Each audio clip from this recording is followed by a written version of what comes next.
श्रीगणनायकाष्टकम्।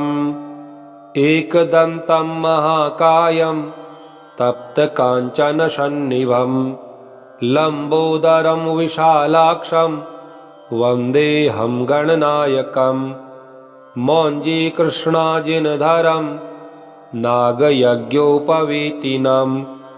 बालेन्दुशुकलामौलिं वन्देऽहं गणनायकम्। अम्बिकाहृदयानन्दं मातृभिः परिवेष्टितं भक्तप्रियं मदोन्मत्तं वन्देऽहं गणनायकम्। चित्ररत्नविचित्राङ्गं चित्रमालाविभूषितं चित्ररूपधरं देवं वन्देऽहं गणनायकम्।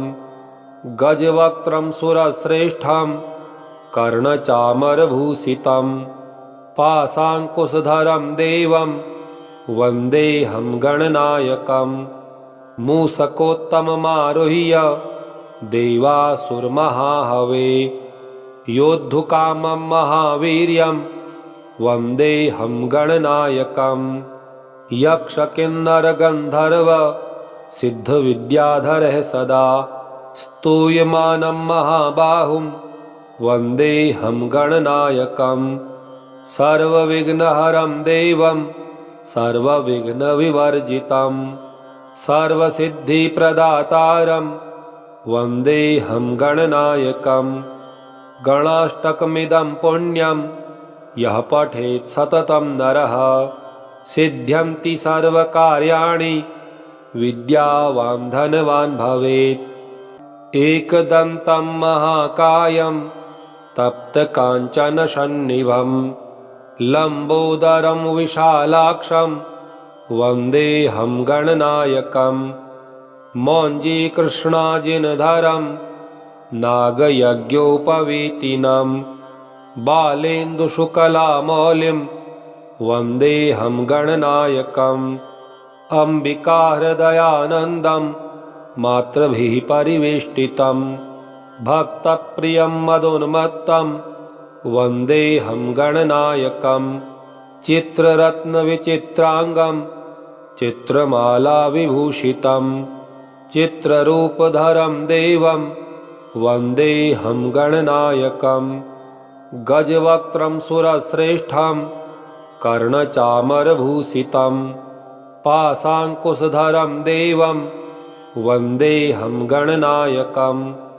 मूषकोत्तममारुह्य देवासुरमहाहवे योद्धुकामं महावीर्यं वन्देऽहं गणनायकम्। यक्षकिन्नरगन्धर्व सिद्धविद्याधरः सदा स्तूयमानं महाबाहुं वन्देऽहं गणनायकम्। सर्वविघ्नहरं देवं सर्वविघ्नविवर्जितं सर्वसिद्धिप्रदातारं वन्देऽहं गणनायकम्। गणाष्टकमिदं पुण्यं यः पठेत् सततं नरः सिद्ध्यन्ति सर्वकार्याणि विद्यावान् धनवान् भवेत्। एकदन्तं महाकायं तप्तकाञ्चनसन्निभं लम्बोदरं विशालाक्षं वन्देऽहं गणनायकम्। मौञ्जीकृष्णाजिनधरं नागयज्ञोपवीतिनं बालेन्दुशुकलामौलिं वन्देऽहं गणनायकम्। अम्बिकाहृदयानन्दं मातृभिः परिवेष्टितं भक्तप्रियं मदोन्मत्तं वन्देऽहं गणनायकम्। चित्ररत्नविचित्राङ्गं चित्रमालाविभूषितं चित्ररूपधरं देवं वन्देऽहं गणनायकम्। गजवक्त्रं सुरश्रेष्ठं कर्णचामरभूषितं पाशाङ्कुशधरं देवं वन्देऽहं गणनायकम्। मूषकोत्तममारुह्य देवासुरमहाहवे योद्धुकामं महावीर्यं वन्देऽहं गणनायकम्। यक्षकिन्नरगन्धर्व सिद्धविद्याधरः सदा स्तूयमानं महाबाहुं वन्देऽहं गणनायकम् सर्वविघ्नहरं देवं सर्वविघ्नविवर्जितं सर्वसिद्धिप्रदातारं वन्देऽहं गणनायकम् गणाष्टकमिदं पुण्यं यः पठेत् सततं नरः सिद्ध्यन्ति सर्वकार्याणि विद्यावान् धनवान् भवेत् एकदन्तं महाकायं तप्तकाञ्चनसन्निभं लम्बोदरं विशालाक्षं वन्देऽहं गणनायकम् मौञ्जीकृष्णाजिनधरं नागयज्ञोपवीतिनं बालेन्दुशुकलामौलिं वन्देऽहं गणनायकम् अम्बिकाहृदयानन्दं मातृभिः परिवेष्टितं भक्तप्रियं मदोन्मत्तं वन्देऽहं गणनायकम् चित्ररत्नविचित्राङ्गं चित्रमालाविभूषितं चित्ररूपधरं देवं वन्देऽहं गणनायकम् गजवक्त्रं सुरश्रेष्ठं कर्णचामरभूषितं पाशाङ्कुशधरं देवं वन्देऽहं गणनायकम् मूषकोत्तममारुह्य देवासुरमहाहवे योद्धुकामं महावीर्यं वन्देऽहं गणनायकम् यक्षकिन्नरगन्धर्व सिद्धविद्याधरः सदा स्तूयमानं महाबाहुं वन्देऽहं गणनायकम् सर्वविघ्नहरं देवं सर्वविघ्नविवर्जितं सर्वसिद्धिप्रदातारं वन्देऽहं गणनायकम् गणाष्टकमिदं पुण्यं यः पठेत् सततं नरः सिद्ध्यन्ति सर्वकार्याणि विद्यावान् धनवान् भवेत् एकदन्तं महाकायं तप्तकाञ्चनसन्निभं लम्बोदरं विशालाक्षं वन्देऽहं गणनायकम् मौञ्जीकृष्णाजिनधरं नागयज्ञोपवीतिनं बालेन्दुशुकलामौलिं वन्देऽहं गणनायकम् अम्बिकाहृदयानन्दं मातृभिः परिवेष्टितं भक्तप्रियं मदोन्मत्तं वन्देऽहं गणनायकम् चित्ररत्नविचित्राङ्गं चित्रमालाविभूषितं चित्ररूपधरं देवं वन्देऽहं गणनायकम् गजवक्त्रं सुरश्रेष्ठं कर्णचामरभूषितं पाशाङ्कुशधरं देवं वन्देऽहं गणनायकम् मूषकोत्तममारुह्य देवासुरमहाहवे योद्धुकामं महावीर्यं वन्देऽहं गणनायकम् यक्षकिन्नरगन्धर्व सिद्धविद्याधरः सदा स्तूयमानं महाबाहुं वन्देऽहं गणनायकम् सर्वविघ्नहरं देवं सर्वविघ्नविवर्जितं सर्वसिद्धिप्रदातारं वन्देऽहं गणनायकम् गणाष्टकमिदं पुण्यं यः पठेत् सततं नरः सिद्ध्यन्ति सर्वकार्याणि विद्यावान् धनवान् भवेत् एकदन्तं महाकायं तप्तकाञ्चनसन्निभं लम्बोदरं विशालाक्षं वन्देऽहं गणनायकम् मौञ्जीकृष्णाजिनधरं नागयज्ञोपवीतिनं बालेन्दुशुकलामौलिं वन्देऽहं गणनायकम् अम्बिकाहृदयानन्दं मातृभिः परिवेष्टितं भक्तप्रियं मदोन्मत्तं वन्देऽहं गणनायकम् चित्ररत्नविचित्राङ्गं चित्रमालाविभूषितं चित्ररूपधरं देवं वन्देऽहं गणनायकम् गजवक्त्रं सुरश्रेष्ठं कर्णचामरभूषितं पाशाङ्कुशधरं देवं वन्देऽहं गणनायकं मूषकोत्तममारुह्य देवासुरमहाहवे योद्धुकामं महावीर्यं वन्देऽहं गणनायकं यक्षकिन्नरगन्धर्व सिद्धविद्याधरः सदा स्तूयमानं महाबाहुं वन्देऽहं गणनायकं सर्वविघ्नहरं देवं सर्वविघ्नविवर्जितं सर्वसिद्धिप्रदातारं वन्देऽहं गणनायकं गणाष्टकमिदं पुण्यं यः पठेत् सततं नरः सिद्ध्यन्ति सर्वकार्याणि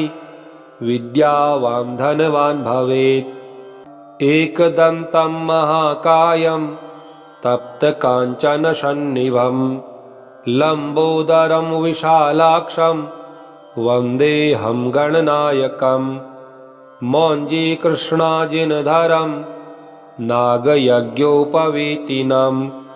बालेन्दुशुकलामौलिं वन्देऽहं गणनायकम् अम्बिकाहृदयानन्दं मातृभिः परिवेष्टितं भक्तप्रियं मदोन्मत्तं वन्देऽहं गणनायकं चित्ररत्नविचित्राङ्गं चित्रमालाविभूषितं चित्ररूपधरं देवं वन्देऽहं गणनायकं गजवक्त्रं सुरश्रेष्ठं कर्णचामरभूषितं पाशाङ्कुशधरं देवं वन्देऽहं गणनायकं मूषकोत्तममारुह्य देवासुरमहाहवे योद्धुकामं महावीर्यं वन्देऽहं गणनायकं यक्षकिन्नरगन्धर्व सिद्धविद्याधरः सदा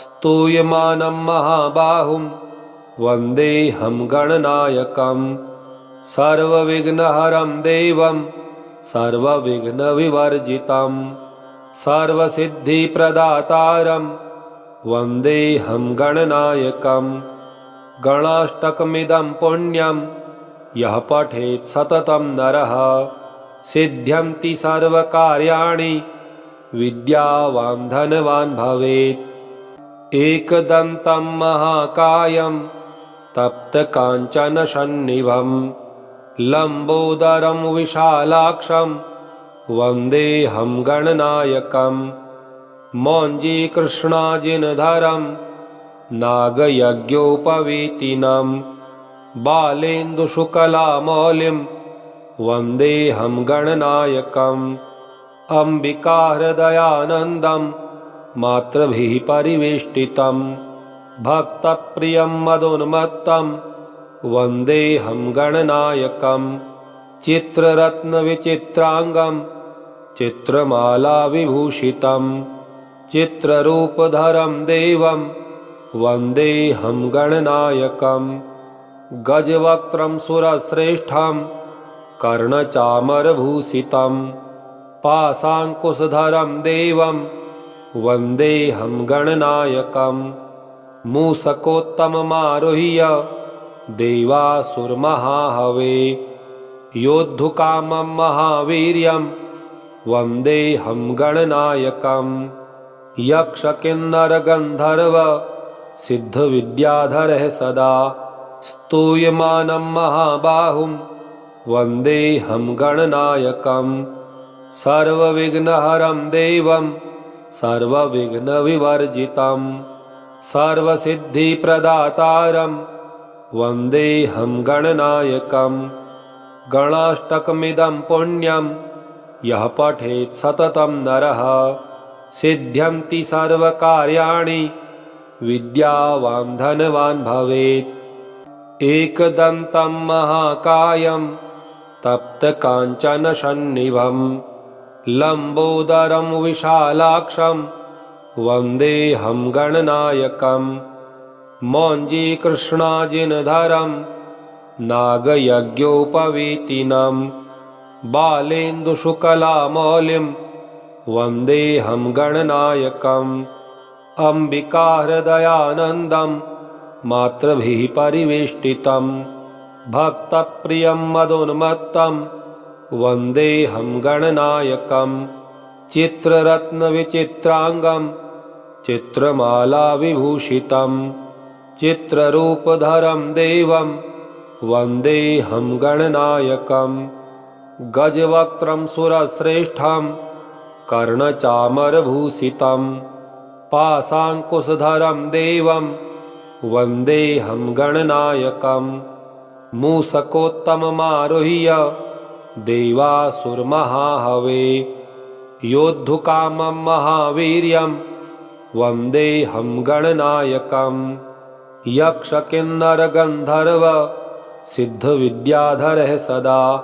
स्तूयमानं महाबाहुं वन्देऽहं गणनायकं सर्वविघ्नहरं देवं सर्वविघ्नविवर्जितं सर्वसिद्धिप्रदातारं वन्देऽहं गणनायकं गणाष्टकमिदं पुण्यं यः पठेत् सततं नरः सिद्ध्यन्ति सर्वकार्याणि विद्यावान् धनवान् भवेत् एकदन्तं महाकायं तप्तकाञ्चनसन्निभं लम्बोदरं विशालाक्षं वन्देऽहं गणनायकं मौञ्जीकृष्णाजिनधरं नागयज्ञोपवीतिनं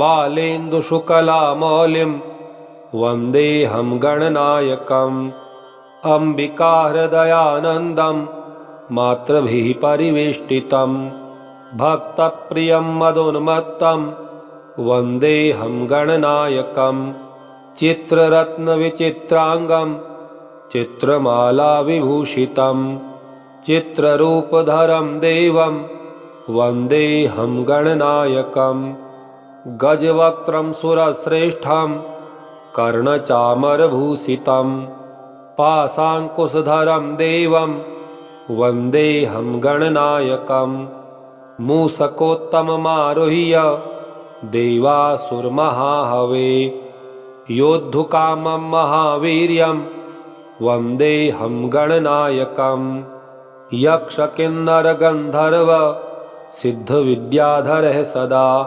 स्तूयमानं महाबाहुं वन्देऽहं गणनायकं सर्वविघ्नहरं देवं सर्वविघ्नविवर्जितं सर्वसिद्धिप्रदातारं वन्देऽहं गणनायकं गणाष्टकमिदं पुण्यं यः पठेत् सततं नरः सिद्ध्यन्ति सर्वकार्याणि विद्यावान् धनवान् भवेत् एकदन्तं महाकायं तप्तकाञ्चनसन्निभं लम्बोदरं विशालाक्षं वन्देऽहं गणनायकं मौञ्जीकृष्णाजिनधरं नागयज्ञोपवीतिनं बालेन्दुशुकलामौलिं वन्देऽहं गणनायकम् अम्बिका हृदयानन्दं मातृभिः परिवेष्टितं भक्तप्रियं मदोन्मत्तं वन्देऽहं गणनायकं चित्ररत्नविचित्राङ्गं चित्रमालाविभूषितं चित्ररूपधरं देवं वन्देऽहं गणनायकं गजवक्त्रं सुरश्रेष्ठं कर्णचामरभूषितं पाशाङ्कुशधरं देवं वन्देऽहं गणनायकं मूषकोत्तममारुह्य देवासुरमहाहवे योद्धुकामं महावीर्यं वन्देऽहं गणनायकं यक्षकिन्नरगन्धर्व सिद्धविद्याधरः सदा स्तूयमानं महाबाहुं वन्देऽहं गणनायकं सर्वविघ्नहरं देवं सर्वविघ्नविवर्जितं सर्वसिद्धिप्रदातारं वन्देऽहं गणनायकं गणाष्टकमिदं पुण्यं यः पठेत् सततं नरः सिद्ध्यन्ति सर्वकार्याणि विद्यावान् धनवान् भवेत् इति श्री गणनायकाष्टकम्। श्री गणेशार्पणमस्तु। ओम श्री गणेशाय नमः।